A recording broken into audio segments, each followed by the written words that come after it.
सुप्रभात मित्रों, हर हर महादेव। बड़ों को मेरा प्रणाम, छोटों को मेरा आशीर्वाद। आशा करती हूँ कि आप सबका दिन शुभ हो। तो मैं सुबह सुबह लग जाती हूँ, मेरा चाय नाश्ता हो जाता है। जो चाय के बर्तन पड़े रहते हैं मैं उसे धो लेती हूँ, क्योंकि आज मैंने बेड़ा उठाया पूरे घर को साफ़ करने का। हालांकि पूरा घर मुझसे साफ़ नहीं हो पाता। पूरा घर आप कितना भी चाहो आपका नहीं हो पाएगा, क्योंकि मैं एक एक टारगेट बनाऊँ, एक एक दिन में एक एक रूम साफ़ करूँ, क्योंकि दीपावली का भी टाइम है, इसलिए मुझे टाइम लग जाता है सब साफ़ सफाई करने में। इसलिए मैं आज ज़्यादा कुछ काम नहीं करूँगी, बस साफ़ सफाई से ही मैंने रिलेटिव सब कुछ काम किया है। तो मैं पहले ये सारे बर्तन वॉश कर लेती हूँ, फिर मैं आगे का काम करती हूँ। तो दीपावली भी सर पे आकर बैठ चुकी है, मतलब दीपावली का त्यौहार भी सर पे आके बैठ चुका है। शायद दीपावली 12 तारीख को है और धनतेरस 10 तारीख को है। तो इतनी सारी तैयारियां करनी है, इतना सारा सफाई करना है। एक एक दिन कैसे पहाड़ की तरह निकल रहा है पता ही नहीं चल रहा। पहाड़ की तरह नहीं, मतलब कि यूँ चुटकी बजाकर निकल रहा है। वैसे भी ठंडी का मौसम है, तो ठंडी के मौसम में दिन छोटा हो जाता है और रात बड़ी हो जाती है, इसलिए 6 बजते बजते ही पूरा अंधेरा हो जाता है। तो आज मैं सोच रही हूँ कि आज मैं यहाँ पर लग जाऊँ, ये ऊपर वाले रूम में सोफ़े को पहले मैं निकाल लेती हूँ। सोफ़े के अंदर में जो भी सामान रखा है वो सब सारा निकाल कर मैं उसे एक एक करके साफ़ कर लेती हूँ। तो मैं सोफ़े के अंदर में क्या क्या सामान रखा रहता है वो सबको निकाल कर फिर एक जगह अरेंज करती हूँ। तो आप सब भी बताइए कि आप लोगों की भी दिवाली की साफ़ सफाई शुरू हो गई है कि नहीं। मेरे यहाँ तो मैंने शुरू कर दिया बहुत पहले ही, फिर भी हालांकि मुझे बहुत सारा चीज़ साफ़ करना। मैं अभी सिर्फ सोफ़ा ही करती हूँ, मुझे फ्रिज साफ़ करना है, मुझे टेबल साफ़ करने हैं, मुझे किचन किचन में तो आप कितना भी निकालो, किचन का हर एक चीज़ आपको टाइम लग जाता है साफ़ करने में। तो यहाँ सोफ़े के अंदर जो भी बर्तन वर्तन रखे हुए थे सब मैं निकाल लेती हूँ। मैं धीरे धीरे सब लेके सामान निकालती हूँ, क्योंकि इसके अंदर डर डर के मैं थोड़ा निकालती हूँ, क्योंकि मुझे इसमें एक चूहा दिखाई दिया था। हालांकि चूहा हमारे घर में नहीं रहता, आजू बाजू जहाँ पे रेंटेड रहते हैं हमारे यहाँ के लोगों ने, जो आजू बाजू रेंट पे दिया है, वो सब बैचलर में वो लोग रखते नहीं। देखिए यहाँ पे चूहा आकर इसको कुतर देता है। इसके वजह से मैं धीरे धीरे सब सामान निकालती हूँ। एक तो पूरा इसने कुतर के रख दिया है।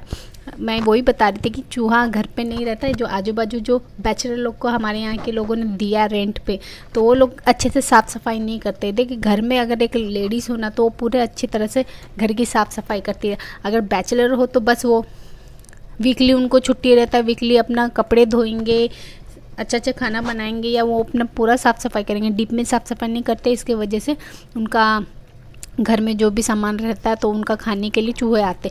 तो चूहे आने की वजह से, आजू बाजू की वजह से हमारे यहाँ पे भी आ जाते।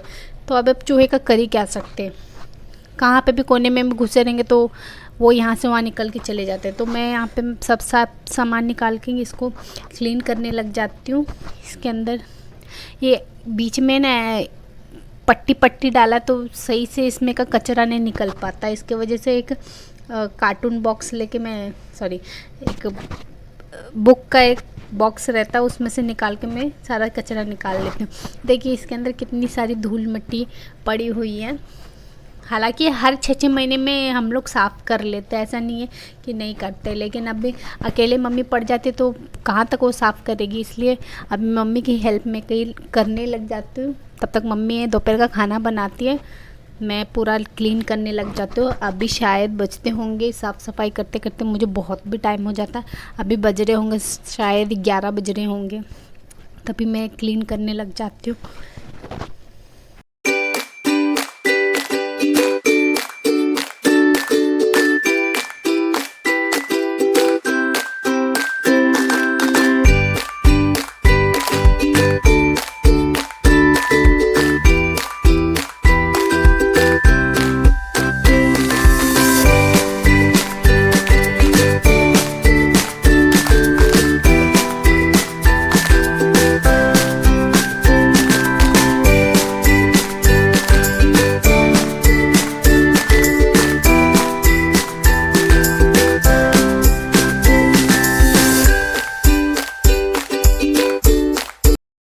तो सोफ़े का मैं सारा सामान अरेंज कर देती हूँ। सोफ़े के नीचे भी जितना कचरा रहता है सब मैं उसको क्लीन कर देती हूँ, एक बार वॉश कर देती हूँ, और जितना जो सामान निकाला था बर्तन वर्तन सबको वॉश करके मैं पूरा अंदर रख देती हूँ। अब मैं यहाँ लग जाती हूँ दूसरे कामों के लिए। ये मेरे भाई का कबर्ड है जिसमें पूरा उसी का सामान रखा हुआ, पूरा ऐसे बिखेरा हुआ, तो सारा काम मुझे ही करना पड़ता है, सफाई भी, शॉपिंग भी और घर का काम भी। तो मुझे उसके कबर्ड में मिल गया एक ब्लू कलर की छतरी, तो मैं नाचने लग जाती हूँ, टिप टिप टिप टिप बारिश शुरू हो गई। मुझे जो भी मिल जाता मैं उसमें शुरू हो जाती हूँ।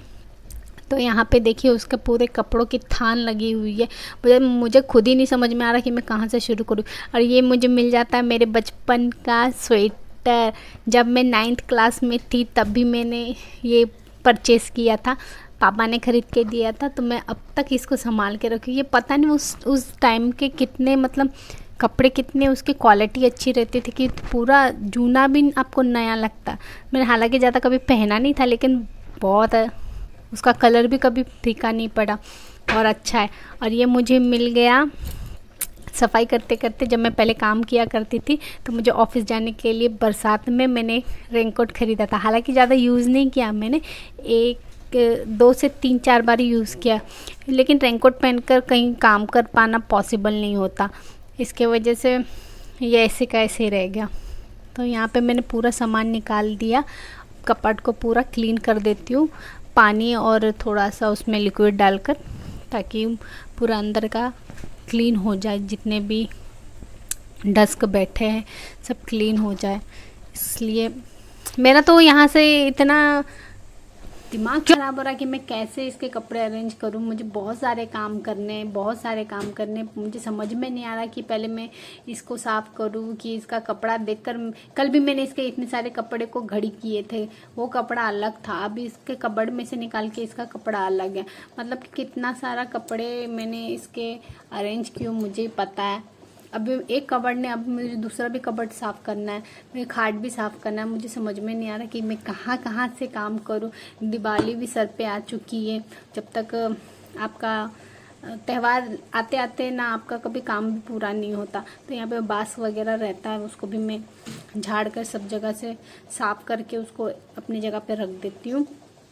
तो क्या होता है कि आप कितना भी क्लीन कर लो, लेकिन आजू बाजू के एरिया से है ना आपको डस्ट आ ही जाता है, क्योंकि अभी आपको पता ही पॉल्यूशन हर जगह है, हर जगह पॉल्यूशन है, धूल मिट्टी हर जगह पड़ती रहती है, तो आ ही जाता है। तो मैं यहाँ पर काम करते करते थक जाती हूँ, तो मैं लग जाती हूँ।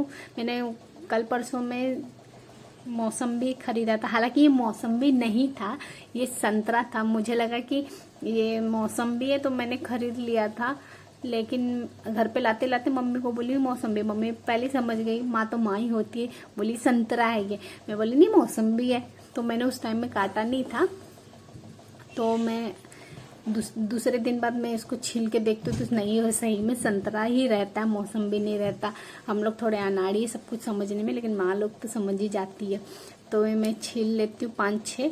तो ये जूसर मशीन है। उस दिन मैं जब इलेक्ट्रॉनिक के शोरूम में गई थी तो मैंने कहा था कि हमने कुछ नहीं लिया, लेकिन हालांकि शाम के टाइम में मेरे भाई ने ये juicer machine all in one, मसाला भी पीस सकते, सब कुछ कर सकते, इसमें डोसा का बैटर भी पीस सकते, सब कुछ कर सकते। तो वो सब मैंने, मेरे भाई ने लेकर आ गया था शाम के टाइम में। पूरा ये काम अच्छा करता है। आज फर्स्ट टाइम मैं इसमें जूस बना के देख रही हूँ किस तरह से काम करता है, लेकिन बहुत स्मूथ चलता है। आपका पूरा जितना भी आपका जूस है ये जाली के बाहर निकाल देता है, और जो उसका पल्प वगैरह बचता है वो जाली के अंदर रहता है।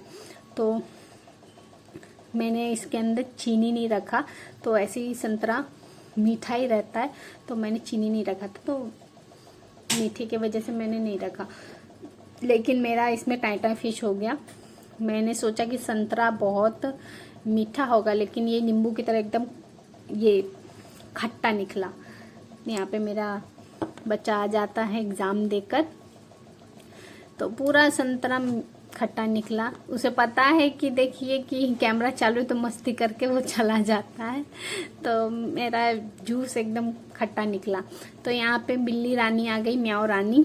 म्याऊ रानी किस लिए आती, मैंने आपको अभी बताया था कि हमारे आजू बाजू सब बैचलर रहते हैं, तो उनके घरों में वो चूहे बहुत ज़्यादा हो जाते हैं, तो चूहे को पकड़ने के लिए यहाँ से यहाँ आती है। तो इसको रास्ता नहीं मिलता तो हमारे छत से कूद के दूसरे के घर पे घुसती है, दूसरे के, क्योंकि बाकी के यहाँ पे पत्थर है, मेरे यहाँ पे ही छत है, इसलिए यहाँ से वहाँ कूद कर वो अपना शिकार करने जाती है। हालांकि जिसको जो भगवान ने दिया है उसका वो भोजन वो करे।